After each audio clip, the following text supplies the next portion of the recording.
లూటీ చేస్తూ అందులో కూడా పర్టికులర్గా ఈవేళ విశాఖపట్నం అదేవిధంగా ఉత్తరాంధ్రకు తీరనటువంటి ద్రోహం దగా చేసినటువంటి ఈ యొక్క ఉత్తరాంధ్ర దోహి జగన్మోహన్ రెడ్డి అనే విషయాన్ని సందర్భంగా తెలియజేసుకుంటూ, ఎందుకంటే నిన్న మొన్న మళ్ళీ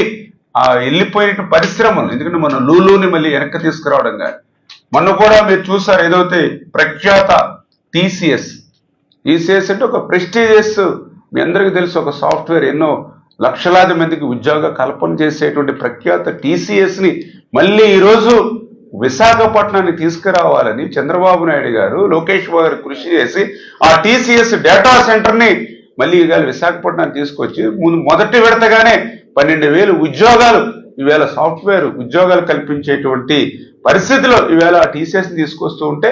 మరి వాటికి కేటాయించినటువంటి భూముల మీద కూడా ఈరోజు కుట్రపూరితంగా నీ అవినీతి పత్రికలో అవినీతి పదాలతో అచ్చులేయించి మళ్ళీ ప్రజల్ని తప్పుదారి పట్టించాలనేటువంటి విషయంలో కానీ ఖచ్చితంగా ఒకటే చెప్తూ ఉన్నాం. భవిష్యత్తులో ఈ యొక్క విశాఖపట్నం ఉత్తరాంధ్రాన్ని ఒక ఐటీ హబ్గా తయారీ, టెక్స్టైల్స్, ఫార్మా ఇట్లా అన్ని రంగాలను కూడా